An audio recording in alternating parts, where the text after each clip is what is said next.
Assalamualaikum warahmatullahi wabarakatuh. Nama saya Fidri Firdausi Solihah, mahasiswi semester 6 Program Studi Pendidikan Matematika Universitas Matoul Anwar, Banten. Pada kali ini, saya akan menjelaskan 8 keterampilan dasar mengajar. Selamat menyaksikan. Keterampilan dasar mengajar yang pertama yaitu keterampilan membuka dan menutup kelas. Hal ini sangat penting karena ini sangat berperan dalam kelangsungan pembelajaran selanjutnya. Untuk membuka, kita bisa dengan mengucapkan salam dan juga menanyakan kabar kepada siswa. Contohnya seperti ini. Assalamualaikum warahmatullahi wabarakatuh. Apa kabar anak-anak? Nah, untuk pembelajaran kali ini, mari kita berdoa bersama-sama kepada ketua kelas. Silahkan memimpin doa. Untuk menutup kelas, bisa dengan langsung memberikan salam kepada siswa.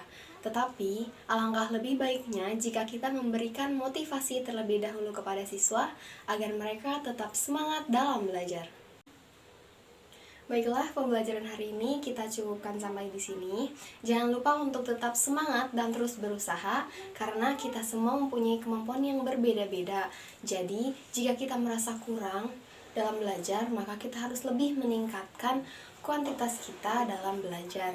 Nah, nanti di rumah jangan lupa untuk membuka kembali pelajaran kita tadi yang sudah kita bahas, agar kalian tidak mudah lupa. Oke? Terima kasih. Marilah kita bersama-sama mengucapkan hamdalah. Alhamdulillahirrahmanirrahim. Assalamualaikum warahmatullahi wabarakatuh.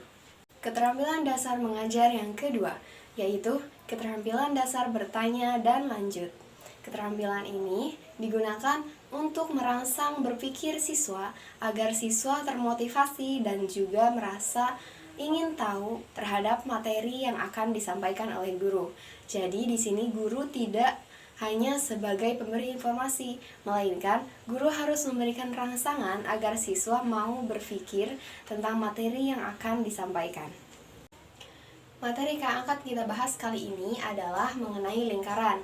Ada yang tahu apa itu lingkaran? Ya, silahkan. Ya, bagus. Ada yang lain? Ada yang mungkin berbeda pendapat dengan Ara? Ya, Dita, silahkan. Ya, nah, kedua-duanya sudah benar. Nah, tapi ada sedikit yang kurang. Ada yang tahu itu apa? Coba siapa yang bisa menyimpulkan dari kedua pendapat Ara dan Dita tadi tentang lingkaran? Ya, Rika, silahkan.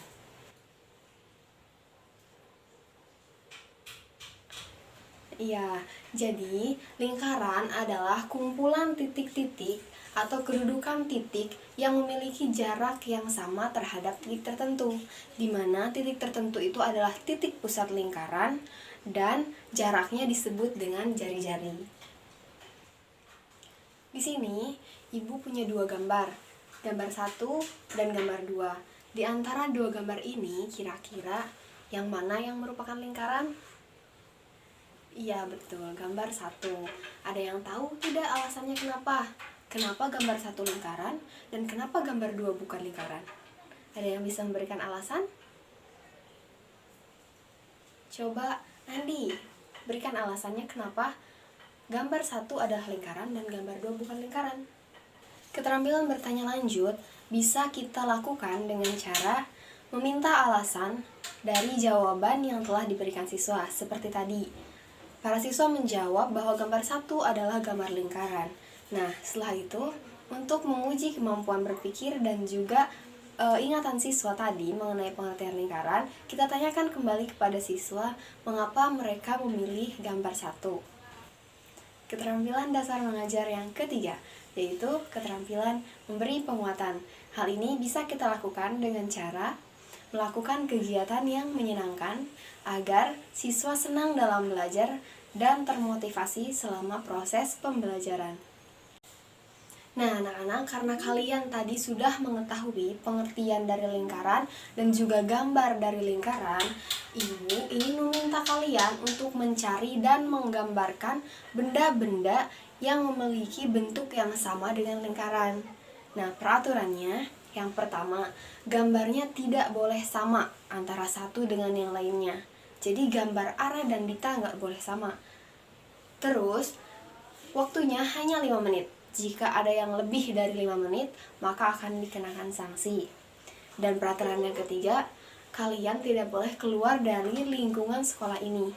Jadi carilah benda-benda berbentuk lingkaran yang ada di lingkungan sekolah saja. Mengerti? Ya, kita mulai dari sekarang. Keterampilan dasar mengajar yang keempat, yaitu keterampilan mengadakan variasi. Ini terbagi menjadi 3 komponen. Yang pertama yaitu mengadakan variasi dalam bentuk gaya mengajar. Nah, hal ini bisa dilakukan guru dalam hal posisi berdiri atau posisi saat menjelaskan materi. Jadi, guru tidak boleh selalu di tengah atau selalu di kanan atau selalu di kiri. Guru harus berpindah-pindah tempat untuk memusatkan perhatian siswa. Nah, yang kedua yaitu variasi dalam media pembelajaran dan bahan pelajaran. Hal ini dilakukan untuk meningkatkan rasa antusias siswa dalam belajar sehingga mereka tidak gampang bosan dengan pelajaran yang kita sampaikan. Dan yang ketiga yaitu variasi dalam bentuk kegiatan. Hal ini bisa kita lakukan dengan membentuk kelompok, berdiskusi, dan melakukan demonstrasi. Tadi sudah saya contohkan salah satu bentuk mengadakan variasi, yaitu dalam bentuk memberikan gambar. Hal ini termasuk ke dalam variasi dalam media pembelajaran berupa visual. Tadi sudah disediakan 2 buah gambar, yang satu lingkaran dan yang satu bukan lingkaran. Nah, di sini saya menarik perhatian siswa agar mereka mau untuk diajak berpikir yang mana yang lingkaran dan yang mana yang bukan lingkaran. Nah, selain itu juga, tadi saya minta untuk mencari benda-benda yang berbentuk lingkaran. Hal ini juga termasuk ke dalam variasi, karena dengan adanya hal itu, mereka tertarik untuk memperhatikan materi kita dan tertarik dalam materi yang kita sampaikan. Selanjutnya yaitu keterampilan menjelaskan. Hal ini sangat penting dan harus dimiliki oleh semua pendidik, karena tanpa hal ini, seorang pendidik tidak bisa membuat siswa mengerti. Jadi, hal ini sangat harus dimiliki oleh setiap guru, karena hakikatnya dalam proses pembelajaran, pasti seorang guru harus menjelaskan materi yang ingin ia sampaikan. Yang keenam yaitu keterampilan memimpin diskusi kelompok kecil. Nah, kali ini kita bisa membagi siswa menjadi beberapa kelompok yang terdiri dari 3-9 orang. Nah, kelompok kecil ini memungkinkan siswa untuk berpartisipasi secara keseluruhan di dalam proses diskusi. Nah, selain itu, kita juga harus menentukan topik atau tujuan dari diskusi sebelum kita membagi kelompok. Dalam proses diskusi, guru tidak boleh terlalu ikut campur dalam diskusi yang dilakukan oleh setiap kelompok.